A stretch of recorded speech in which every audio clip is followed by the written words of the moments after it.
Good morning. Welcome to Laurel Park. Happy Frank J. De Francis Dash Day. Very exciting. 4 stakes races coming up, headlined by that Grade 3 Naomi Tucker alongside Keith Fustel, whose handicapping acumen definitely will be coming in handy today. We're going to need it. You know, it's a tricky little card. I couldn't really find a ton of value, like any big shots, but we're going to try to punch and jab a little bit around and get through this card. I see more value early than later, just to be honest. So, I mean, if you want to attack maybe that early pick 5, maybe middle pick 4, that may be the angle to go. I know Hello Beautiful is going to be a popular single for everybody, but most likely. Cards like this, you just kind of pick your spots, work around, and hopefully get through it okay. Yeah, absolutely. As highlighted, 4 stakes races today. De Francis Dash headlines, $500,000 up for grab. But the best part of today is the first bet promo. Yeah. You get your money back if your horse that you bet to win finished second or third in any race today. That is up to $10 if you bet with our preferred wagering partner, First Bet and Express Bet. Really looking forward to that. And of course, we also have the Fall Festival of Racing coming up, and that is on October the 2nd. 5 stakes races, $600,000 in purses.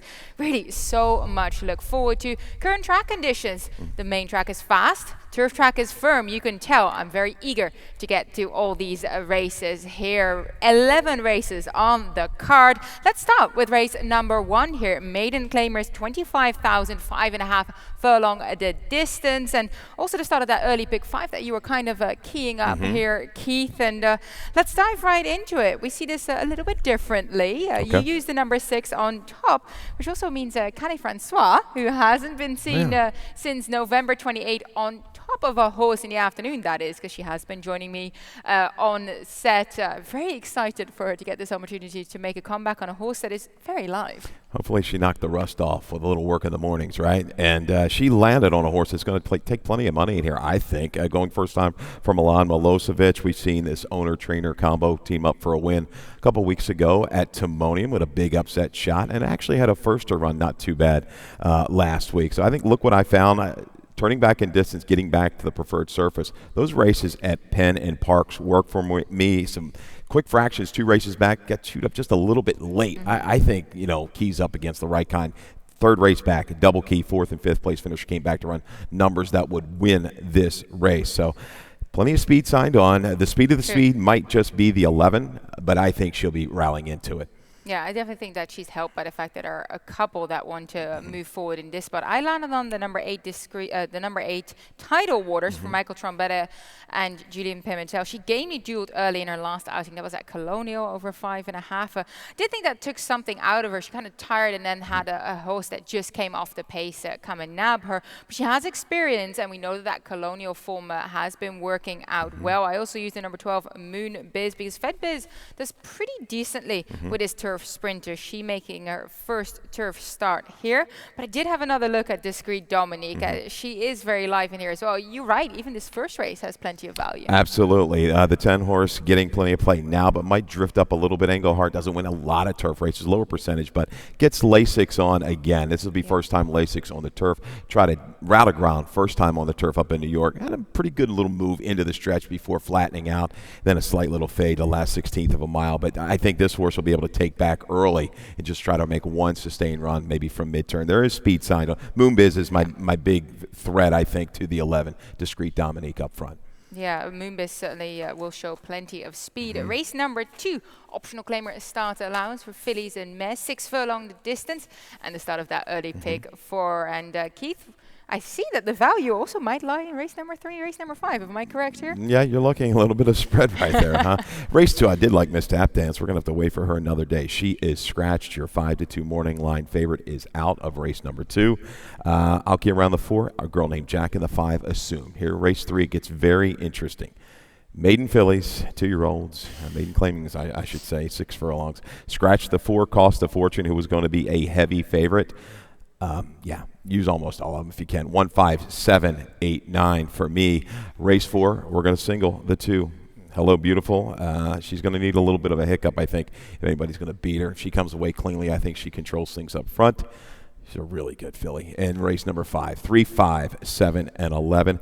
This I'll defend is my top selection. They're at about 5 to 1, $20 for that early pick 4. Yeah, I do love that ticket and agree with you using Hello Beautiful as a single in there. We'll get to that race in due course. 6 furlong the distance for race number 2. You landed on the number 5, Assume, who I use in my exact because I'm trying to beat her in this start. Now, her first start after a lengthy break was on the main track sprinting.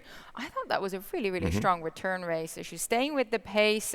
Then she was campaigned twice in stakes company on the turf. That didn't work out for her. I think this move back to what she seems to enjoy is the right one for Chucky Lawrence. And let's hope. This is something I usually don't go after. You've got horses that are in good form on the dirt. Let's try them on the turf. No good. No good again on the turf. So that kind of worries me.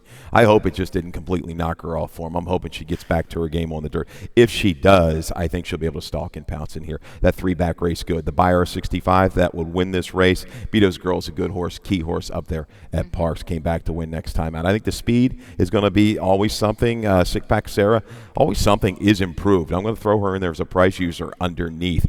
She battled every step of the way. Unrequited Love. You saw when a starter yesterday. Clear.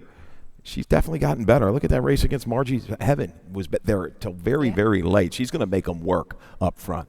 Yeah, no, I like that call actually on the number 3, Always Something. Yeah, I tried to go with the price play in here, factor in the heat who's coming off a lengthy layoff for trainer Mary Epler, but seems to be absolutely blazing early in the morning. That last week, 5th of September, 1:03. That means she's gearing up for something big. I also think the speed sets up well for her, and she had a 61 by when winning last time out. Plus the Epler barn, 180 days or longer layoff, 19% winner. So just taking a little bit of a chance with a price play in this spot, but definitely agree with you that there's a couple of ways to go. And race number 3 is a maiden 25 claiming event, 6 furlongs the distance. 2-year-old fillies. Well, this was the race that you say spread, and spread. I agree. A lot of unknown factors in here. We do have a couple of horses with experience in this spot, but not that many. You landed on the number 8, Lady Zeta, who is one of the few that's already made her debut. Slow break that day at Timonium, and it kind of means that's a little bit over, right? But she was hustled up on the rail, and I did think that she made, she tried to come with a little bit of a move, but she was just out-sprinted early. She kind of looked a little bit uncomfortable with that pace. That's exactly what I've got. Not comfortable is on my notes here. Naomi, perfect. Yeah, Two minds think alike. Yeah, that was a perfect visual there. And unfortunately, we're going to lose a lot of value in this race with the scratch of the 4 cost of fortune. It was going to take 8 ton of the play. Could have been about even money, maybe 4 to 5 when it was all said and done. Lady Zeta, the mare, she wasn't much. She was never really close. But Second Dam did win early. I like the draw now. Outside, I think she'll be able to relax a little bit more. She finished up okay. Sneaky good, as I like to call it. Gonzalez, he's been okay, second out with these 2-year-old maidens in the last couple of years. So looking for a price, I still think we'll get value with the 8, Lady Zeta. Yeah, I definitely cost of fortune would have been a nice favorite there for trainer Jerry O'Dwyer. I landed on a first-time starter for Brittany Russell. Click to confirm. She still fires out the first-time starter, perhaps not of that, 30% clip that we've seen of the Russell barn in the past. Breeding-wise, wasn't completely taken by the dam side, to be quite honest, but I was just looking at the work tab, and I like the abundance of gate works, 37 breeds from the gate in her last outing, and before that you go to July. They just really taken their time with this 2-year-old, so I like that they put her in at the 25, and the works seem to back that up. But looking more into this field, I was actually quite taken by the 9, who you also have underneath, Kobe's Girl. Young sire, Kobe's back. He won the Grade 3 San Vicente and the Grade 2 San Carlos, both over 7 furlongs. No winners for his first-time 2-year-old starters yet. Nope. But this dam, Heavenly Perfect, she was pretty okay. I like that. 10 for 28, a 10-time winner. She really brought in almost every start for the Gaudettes for multiple races, and went through the claim box a couple times. So, but Kobe's Girl, another favorable draw outside, clear draw, waiting for Kobe's back to get on track. But I think Kobe's Girl deserves a little look in her tab. The tote 10 to 1 online should come down a little bit off of that. Magic and Me, with the experience, already 4 races under her belt. Not bad last time. I thought that was an improved effort. Has done a little bit better with the blinkers. She should be up with the pace as well. So lots of ways to go here in the third. I agree with you with the one Magic and Me. Eye-catching 4-wide move. I really thought that she showed improvement at Timonium that day. So race number 3, spread race, but really looking forward to seeing the juveniles. Race number 4, first stakes event of the day. We have 4 to go in total. The Weather Vane, 6 furlongs the distance here. Finishes mare 3-year-old and up, and of course headlined by the heavyweight. That is the number 2, Hello Beautiful. Let's look back at going this distance at Laurel Park in her last couple of starts ago. That was 16th of January, the Water Summer Stakes. Look, she jumps on top, gets a bit of pressure there from Malibu Mischief, but Sheldon just an ice cold right there. He wasn't even moving on her yet. Yeah, and Malibu Mischief is quick. She is fast. I mean, she had a couple wins in a row, if I'm not mistaken, leading into this. And she tried to pressure Hello Beautiful, and Sheldon was just, like, say, poised. The filly not phased at all by that pressure. And once, Sheldon asked the top of the stretch, she said, see you later, opens up and holds off, very firm through the wire. Club Car was a good sprinter in her own right. So, yeah, she's right back. She breaks cleanly. The record here at Laurel speaks for itself, but we're a different surface now. So that, sometimes now when you're looking Laurel, the race is back, different surface now. So you got to take that into account. I think she'll be just fine over the surface as well, right to the front and controlling things. Yeah, let's talk about the number 4, Never Enough Time, because possibly aside from using her as a single in a lot of the vertical bets, you can look at a horizontal bet. Who's going to run in second, third? Make your money that way, because we know that Hello Beautiful is going to be a very short priced favorite. So try and see if we can predict what happens underneath. The number 4, Never Enough Time, we look back at her race at Colonial, and that was her making a sharp move there on the outside. She was a little bit closer to the pace that day because they weren't going that much early. So I thought that was quite clever by Julian Pimentel to make sure that she was just a length or so off it. Does have to fight for a fair bit here, but duly delivered. Yeah, I tell you, she's shown a little bit more stamina of late. She's relaxing a little bit more in her races and bringing that finish. She was dead game here in between. Horses came back to go 7/8, was able to make another move and stay around into a pretty good pace. So if there's a hiccup by the favorite, she's the one. If you want to go too deep, in your pick 4s, pick 5s, this looks like the only other logical choice, I would think. I feel like that is kind of the scenario in this race. If Hello Beautiful doesn't break on top or something happens, this is horse racing, anything can happen, then possibly you'll find value on Never Enough Time. And if that happens, big payouts for your pick 4, your early pick 5 for sure. So perhaps worth another look if you want to go that direction. Both of us use Praise and Honor underneath, as well as the number 5, Coconut Cake for trainer Tim Keith. As we'll move on to race number 5, optional claimer, starter allowance, 1.8 miles on the turf course. And Keith, we use similar horses in here, just a slightly different order. We'll start with your preferred selection here. This I'll Defend, lovely name for trainer Jamie Ness. Horatio Caramanos gets on board. Looking back a little bit further back through this 4-year-old's form to find some of the turf races, but decent enough figures to make him interesting here. Yeah, has never won on the turf, going for that second win lifetime. Claim for 25. This is just an interesting move. I look back at the buyer numbers. They work for this field. This horse is capable of running lower 70s, maybe up to a mid-70 fig. I'm just kind of reading the training here. Why here? Well, I'm assuming he's showing enough. The figures work. Draws outside. He's lucky enough. He catches the right kind of field. There's not a lot of speed in here. I mean, I know Lightning Rod was able to dictate. They didn't go that fast last time. I think from this 11 outside post, the 11's going to just go ahead and prompt Lightning Rod and try to separate from there. But this was an interesting. I would have thought for sure he'd have gone back on the dirt off the claim. I'm going to trust in Ness on this one. Yeah, I thought it was quite intriguing. And then when I look back through the form, those figures work in this spot. So I'm with you. I landed on the Ken Sweezy trained Gator Bite, who most likely will be quite the one taking money from the punters. But, dropping back down from that New York bred stakes. Actually, the New York bred program is pretty salty up in New York. Those are not easy races to win. Coming back down here to find an easier spot, broke his maiden going along with that 72 buyer. You're right, there's not that much speed in this field, so hence actually your top selection, very, very intriguing to try and seal it from the front, but that also means that Gator Bite can possibly get a nice toe. Yeah, I'd like to know what happened on the move up from Tampa to Monmouth, like a completely different horse. Look at the figures from a 46 buyer up to a 72. You usually don't see that kind of there's nothing there. Wasn't blinkers, wasn't Lasix or anything. Interesting to see what happened with Gator Bite. That certainly improved last time out. Comes out of a pretty good field there. Dreamer's Disease came back to run an 89, the fifth place finisher, albeit wasn't maiden at the time, came back to break its maiden at Saratoga with a good number of a 76. So I think Gator Bite, certainly from off the pace, is a user in here. Fermat, you have to use. I should have brought this video up, but trust me, rough trip last time. Broke a little slow, used 4 wide early, used 4 wide around the final turn, and still was trying to the wire. Mile and eighth is within his scope. Ruiz riding well right now, riding hot. I think he can drop in, save some ground, matriculate up to the field, hopefully by about the quarter pole, and then find his way from there to come rolling late. Lightning Rod, much improved with it as a first-time gelding. You saw that.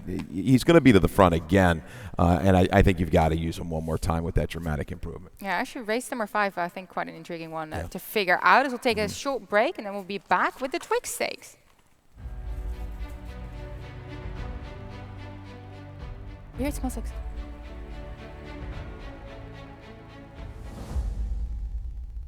Run Happy is simply super. He polishes off an outstanding campaign with a dominant victory in the Malibu. No medication, no problem. Run Happy, standing at Claiborne Farm.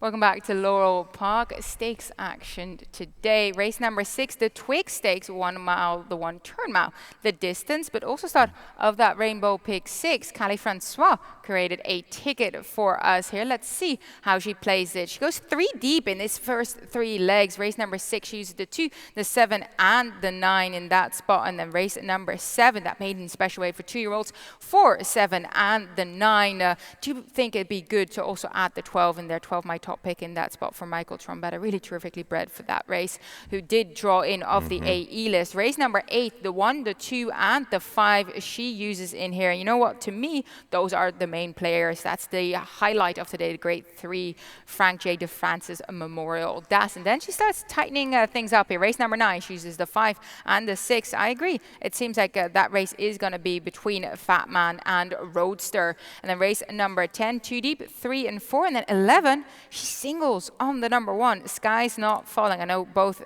me and Keith have him on top as well, but gutsy single there at the end. But $21.60 means there is so much that you can do with this ticket. Terrific structure here as done by our analyst, Callie Francois, making sure that everyone can get involved here with this Rainbow Pick 6, starting in race number 6. The Twix Stakes, 1 mile the distance here for the 3-year-olds and upwards, fillies and mares.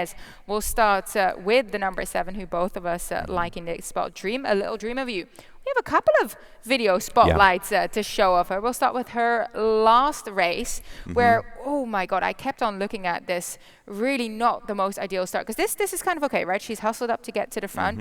What happens is the rail drops out here, and then they get to the main track, and the field comes over. That's not the spot you really want to draw, it looks like, at Ellis. I don't bet a lot of Ellis Park races, and looking at that configuration, that's tough for a rider and horse alike to navigate that. They come out of the Chute of Churchill a little bit like that with the mile races. So really after that race, she just got discombobulated, was down inside, kind of protected late. But this is the race that really kind of caught my eye. And, Lasix going back on today in the LR DuPont, May 14th at Pimlico. Look at this effort. Speed every step of the way to the inside.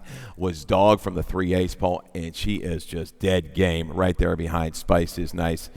She's got a comfortable draw today. She's not down inside. I think she's going to take aim and just sit off of Artful Splatter. Artful Splatter will go ahead and go, and she might take them a long way. I look for her to bounce back off of that turf effort in here. If you're looking for a value, you don't have the 4 in there, but look at Dynamics, just like a filly that's making strides, and she's here in Maryland. She doesn't have to go too far. She's really finishing up well in her races. If things get a little contested up front, she's going to bring a kick at a price here for Trombetta, a barn that's doing quite well, and he's very apt to bring in a price here. Yeah, Trombetta certainly has been doing very well. Yeah, I use So Darn Hot in my exacta. That's a filly that George Weaver brings over. Mike Smith aboard. Do you remember speaking to Mike Smith this morning about the filly, and he was saying that, they had high expectations from her at the beginning. She possibly hasn't completely lived up to those yet, but he loved that outside draw for her, really giving him options. And of course, one of 2 rides for the Hall of Famer here at Laurel Park. I haven't seen him in 14 years on this track. Last seen when winning the Grade 3 Barbara Richie. Unbelievable. It just doesn't seem like it's been that long, but it has been. And but he's done well at Pimlico. He's been a mainstay on our big days up there. But yeah, so darn hot. She's a filly, a little bit of a guess, a $600,000 purchase. Certainly is flash talent. But you say today she should be set up. Saratoga got a good sealed surface last time. Really didn't fire against Laurel. She's a really good mare. So yeah, terrific.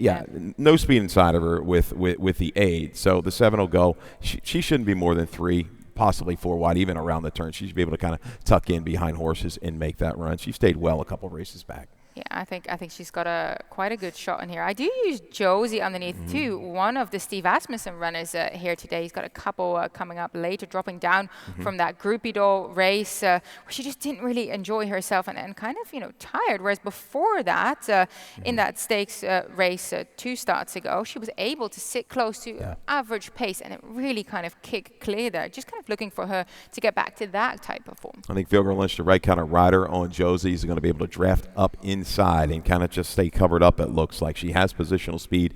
She was just a victim of the post last time at Ellis Park, that race we actually showed you with A Little Dream of You. She was caught very wide. She made a pretty good little middle move into contention, just couldn't fire home against a good group of fillies and mares. So I think right back, certainly this distance should work for her. Yeah, let's move along to some of the other races still to come. Maiden Special Weight up next in race 7, 1 mile on the grass here. And I also created a late pick 5. Let's see how I play this. 3 deep I go in here. 7, 9, and 12. And the 12 drawn in off the AE lifts my top pick here. He's out of a stakes winner, grade 2 placed Cat Charmer, who won on her second start going long on the turf. So the pedigree just screams that this is exactly what they want to do with him. Then in the highlight of today, race 8, I only go 2 deep. I used the number 2, Jalen Journey, and the number 5, Wonder Where Craig Is. I've been on and off both of them. I had Wonder Where Craig Is on top earlier, and then I spoke with Fergal Lynch. Jalen Journey, he's going to draw back, and I think that's going to be a really, really good tactic there. Race number 9, 2 deep as well. The 5 and the 6 is going to be between Fat Man, I feel, and Roadster on the outside for trainer Michael Stidham. Then race 10, I go 4 deep there in that first level allowance. 3, 4, 5, and 7 in that spot. Then finish things off hopefully strongly, going 2 deep in that final leg, using the 1, Sky's Not Falling, and the 2, Railmaster for Michael Merriman. $48 flat ticket to get you started here in that late pick 5. Let's talk about this 2-year-old event. 1 mile on the turf, as I just highlighted. And let's talk about the breeding of Consultant, the number 12. Yeah, that woke me up here this morning. I went back and checked. When I was doing the line, I didn't dig deep into the pedigrees. Sometimes I do. I just didn't have enough time. And I had this horse laid in 8-1. Thought she'd get 6 or 8-1, maybe with, Giordani, a couple of these other ones. But Trash Talking Larry comes out, and I went back and looked. I said, oh, man. I'm going to whip. This horse is going to draw a play, and you talked about it. By Malibu Moon, 13% with the 2-year-old first-time starters. Bottom side, this horse is a half to Strike Charmer, multiple graded stakes type winner on the turf. Yeah, Consultant, because the other ones, you got a lot of firsters. Other horses haven't really run a lot. The favorite had a perfect trip at Colonial. Giordani couldn't ask for a better trip. Stayed down inside the whole way off of a contested pace, shifted out, and just didn't quite kick on. The experience certainly is going to help him. There's no doubt about it. He's going to be able to stay the trip. But I'm going to look for the 12 here. I don't think we're going to get that 8-1, unfortunately. Yeah, I do use the number 7, Wonder Water, in third as well, and also have him on my late pick 4 ticket. Divining Road, 20% with his 2-year-old first-time starters. Keeps on just getting them home. And damn, she also won on debut. That was sprinting, but she was a stakes victorious. And all 3 siblings showed on debut. 2 seconds and a third, I do believe. So that is, that's the kind of damn side that we're looking for to highlight that possibly a first-time starter can get the job done. Absolutely. What interested me about this horse, Naomi, is the placement on the turf first time out.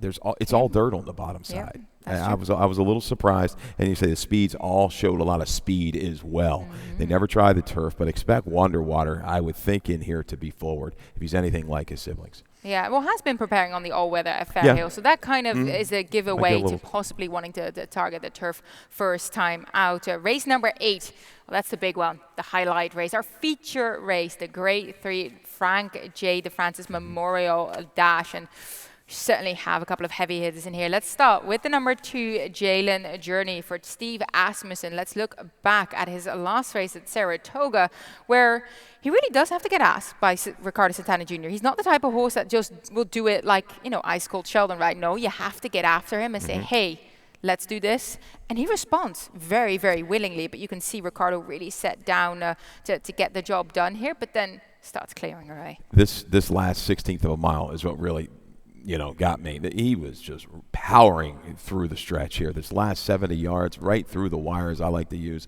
And, chased a pretty quick horse in his own right, put him away, no problem. He did stay after him around the turn. He's going to have speed, definitely to target. I don't think he's as quick right off the bat as Wonder Where Craig is, or maybe even Kalu from the inside. I think that's going to help his chances, maybe just spy those speeds. And if he brings that kick again, he's a back class kind of a horse. It's amazing he's been able to kind of hold the numbers like he has off of a 400-day layoff, another 60-day layoff, another 60-day layoff. Here's a stat for Asmussen. We got this. Last 3 years on the dirt, 5 for 12, 42%, 8 for 12 in the money. Graded sprint stakes in Maryland, sprint stakes I should say, ROI of 280. He means business when he comes in with his sprinters. We see it time and time again. This one's going to hold form as well. Yeah, see, I ended up now putting Jalen Journey on top because of what you just said. Spoke with Fergal Lunch earlier this morning. He sees it the same way as you do, Keith, saying there's such an abundance of speed in here. I don't need to get involved with that early. I'm going to jump and just kind of sit behind him, spy the speed, let it unfold, and then make a run. And I thought that is possibly what is actually going to make the difference here today. So really, really enticed by Jalen Journey coming. Because like you said, Kalu is going to absolutely fire from that rail draw. He's quick, and obviously so is the 5. Wonder Where Craig is. Yes. Let's go. We'll look at his horse. Look at his last race up at Saratoga if we can, right? The tail of a cat. And I tell you, a little bit of issues early on where he gets his heels clipped, gets put in a little bit tight there, and the jock actually almost loses, the left rein. It kind of drops. You see the balance there. Good job by Sayas to stay aboard. You saw that. Knocked off balance a little bit. Even that left rein had to come back. But, boy, when he gets tied on, he was able to get out there. Pretty good fractions, 22 and 3, 45, and but this last 3/16, again, he's able to handle a little bit of pressure and kick on from there, a little drift. This is a better field, though, to me. I think quality-wise, with a couple horses like Lakai, proven, Jalen Journey, proven. So he's going to come back in the waters to graded competition. But obviously, Brittany's done a great job with him, worked with him enough. Patience has paid off, and he's going to be tough. Look, I love Wonder Where Craig is. Like I said, I had him on top initially after I kind of, got the chance to speak to some of the jockeys. That Wonder Where Craig is going to be on the top of his game. I'm really looking forward to seeing him. And I was trying to figure out what happened there at the start. I couldn't really, I was looking at all the different angles, couldn't really see what it was. But yes, you were right. Louis Size kind of unbalanced, nearly loses that left rein, recovers, still gets up and sits there nicely and still wait for it and then makes that move.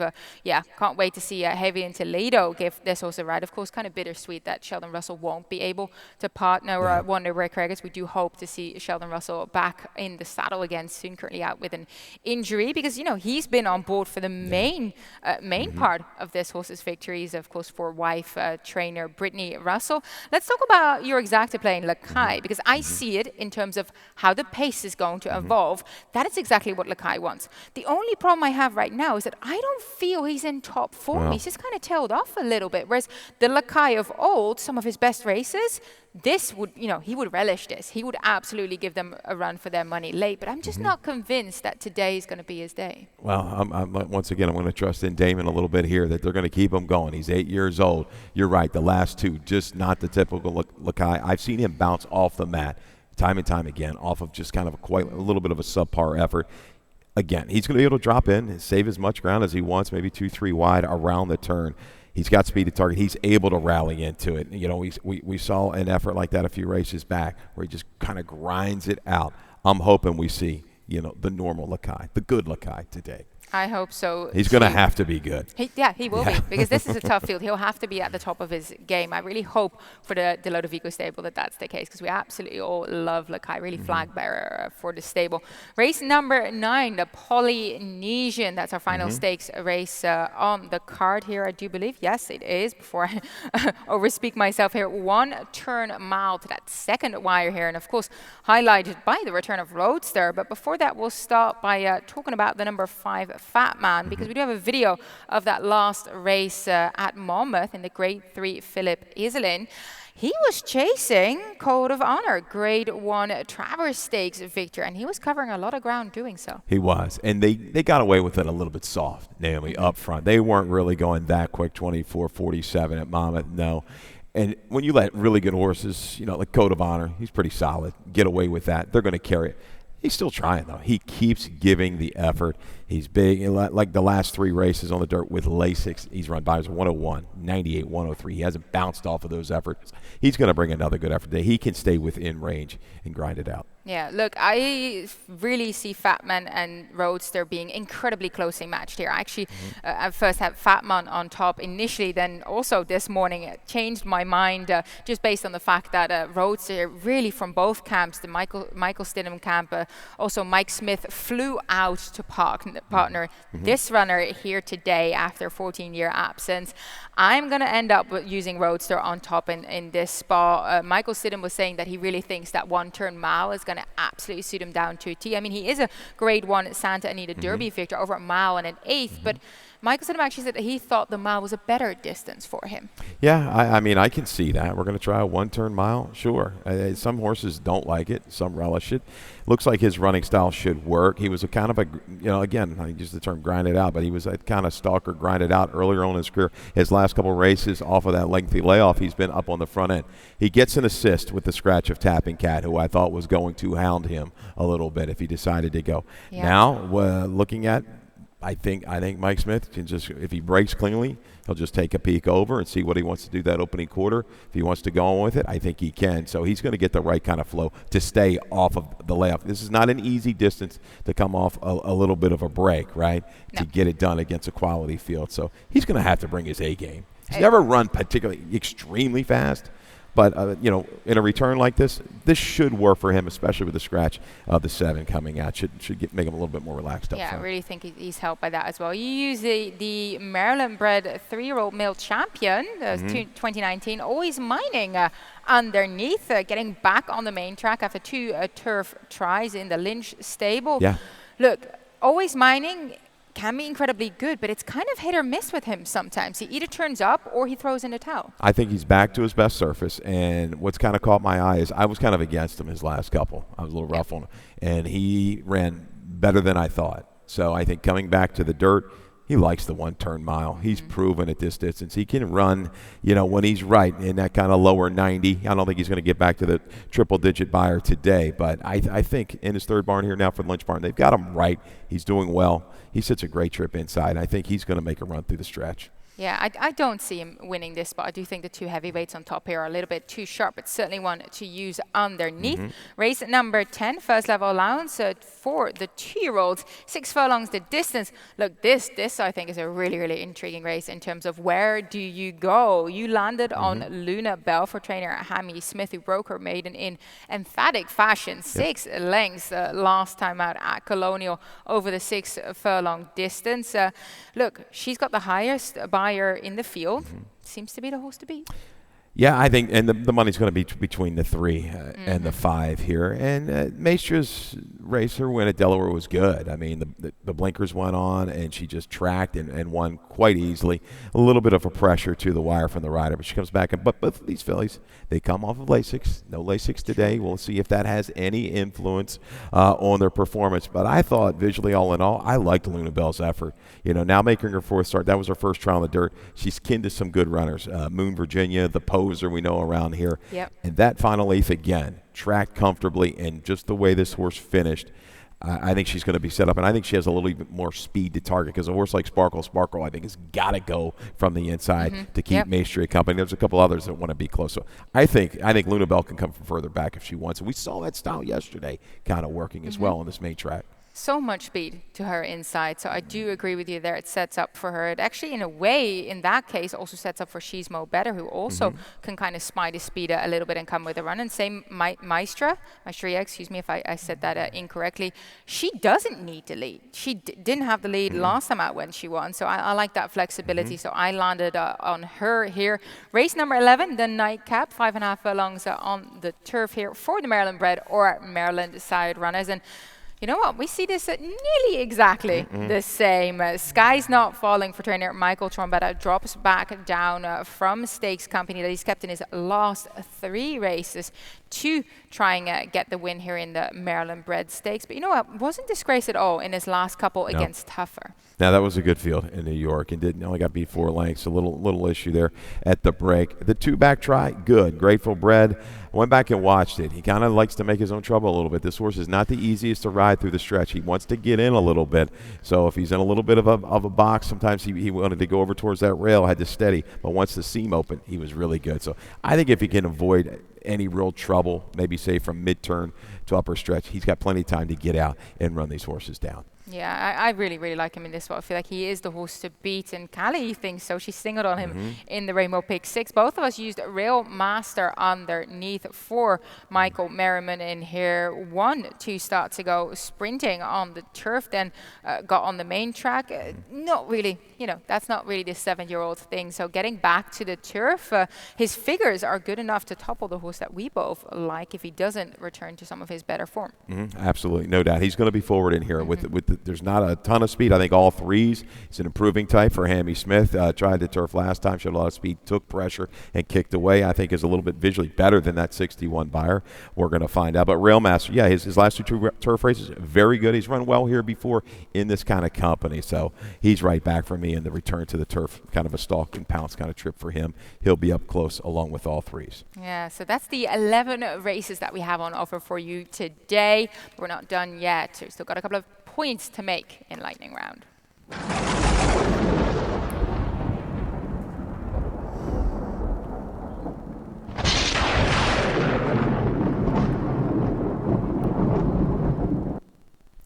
Yeah, Mike Smith returns to the track. We already highlighted it earlier in the Twig Stakes, one of 2 mounts that he has on the day. It's been 14 and a half years since the Hall of Famer set foot at Laurel Park. He won the Grade 3 Barbara Fritchie that year. That was in 2007. Did speak with him this morning, and he was saying, well, it looks quite different now. I guarantee it looks a lot different, especially if he walked inside. The paddock is always great here. But, yeah, a lot of change has happened at Laurel Park since he's been last seen. But, yeah, it's good to have him back. And, he's a fan favorite. Draws a lot of attention. He's going to draw a lot of money at the windows, especially. So if you're against this horse, that's a good thing for a better. But no, he's on live. I think both these horses have very good chances this afternoon. But good to have him back. Yeah, the bettors will be like, well, we are going to go with the Hall of Famer, Triple Crown winner on Justify, and who could argue with them? Yeah. Only comes in here for 2 rides. Certainly live in both races.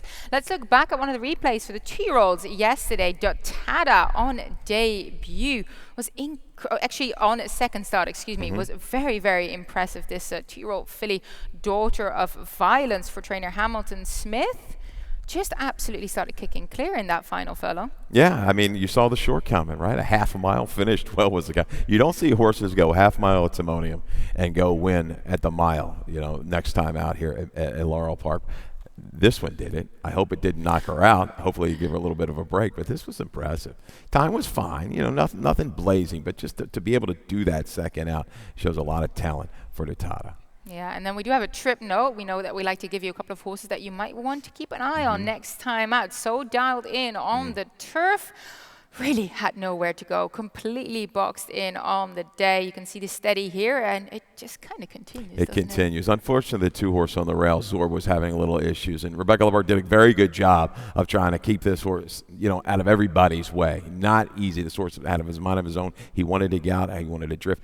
But taking the worst of it certainly was the one so dialed in who was shuffled back multiple lengths around the turn. Brings a finish here. You're going to see in the light blue colors, the light blue cap there. And also Just Wave and Smile had trouble early. It was a little bit of rank in clipped heels. The 9-horse in here makes a run. But just watch the one, the last 1/8 of a mile. Is able to close some ground, finish it up. he'll be tough right back at the 5.5 on the turf course. I agree, because look at that run that he's starting Yeah. to come with right now. It's like, oh, look, I have space to run. Let's go, after really, really fighting the jockey on the day. So that's going to conclude the morning show, but I will be back in a little bit to hopefully guide you through the day's action highlighted by that Grade 3 de Francis Dash coming your way. And Keith, for you, so your job in terms of handicapping for the day is done, but plenty to do in terms of your Equibase duties later on, right? And wagering, that's the most important. Never let work interfere with your betting.